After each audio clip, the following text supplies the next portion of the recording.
राधे राधे।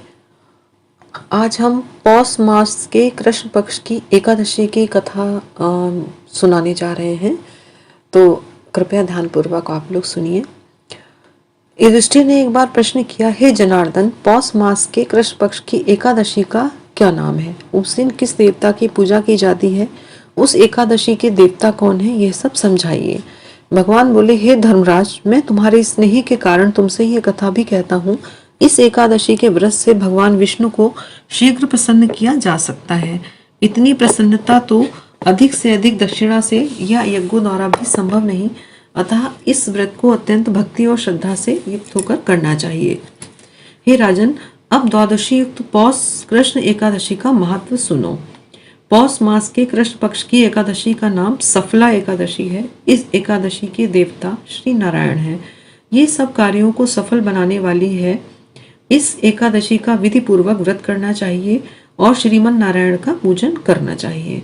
जिस प्रकार नागों में शेषनाग, पक्षियों में गरुण, सब ग्रहों में चंद्रमा, यज्ञों में अश्वमेध और देवताओं में भगवान विष्णु श्रेष्ठ हैं, उसी तरह सब व्रतों में एकादशी व्रत श्रेष्ठ है। जो मनुष्य सदैव एकादशी का व्रत करते हैं वे विष्णु को परम प्रिय होते हैं। अब मैं सफला एकादशी की व्रत तथा कथा को विस्तार से कहता हूँ, ध्यान पूर्वक सुनो।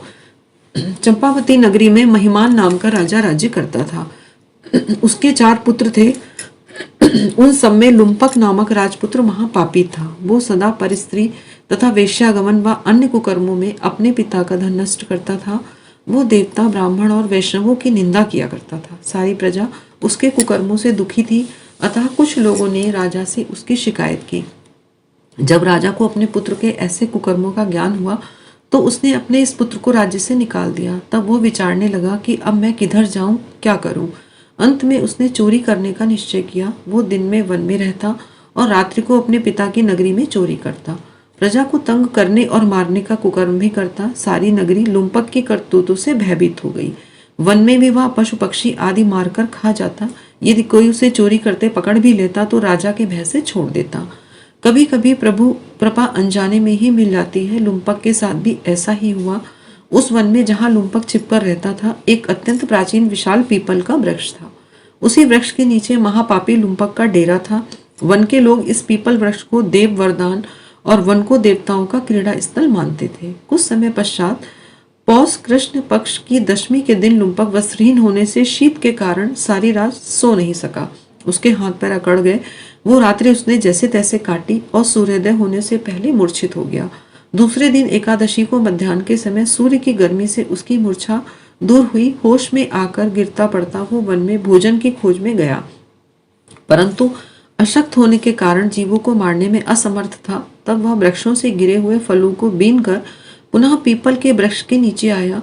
उस समय तक सूर्यदेव अस्त हो चुके थे। अतः उसने उन फलों को लाकर पीपल के वृक्ष के नीचे रख दिया। शरीर के कष्ट और दुखों ने उसे ईश्वर का ध्यान कराया। वो रोकर कहने लगा कि भगवान, ये सब फल आपको ही अर्पण है, आप ही इनसे तृप्त होइए। रात्रि को भूख और पीड़ा के मारे उसे नींद भी नहीं आई। उस उपवास और जागरण से दयालु भगवान विष्णु अत्यंत प्रसन्न हुए और उसके सब पाप नष्ट हो गए। दूसरे दिन प्रातःकाल एक अति सुंदर दिव्य अलंकारों से सजा घोड़ा उसके सामने आकर खड़ा हो गया। उसी समय आकाशवाणी हुई, हे राजपुत्र, श्री नारायण की कृपा से तेरे सब पाप नष्ट हो गए। अब तू अपने पिता के पास जाकर राज्य प्राप्त कर। तूने अनजाने में सफला एकादशी का व्रत किया, उसी के प्रभाव से तेरे समस्त पाप नष्ट हो गए।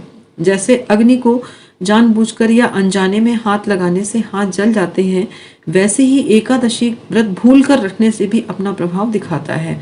ऐसी आकाशवाणी सुनकर वो बड़ा प्रसन्न हुआ और दिव्य सुंदर वस्त्र धारण करके भगवान आपकी जय हो कहकर अपने पिता के पास गया।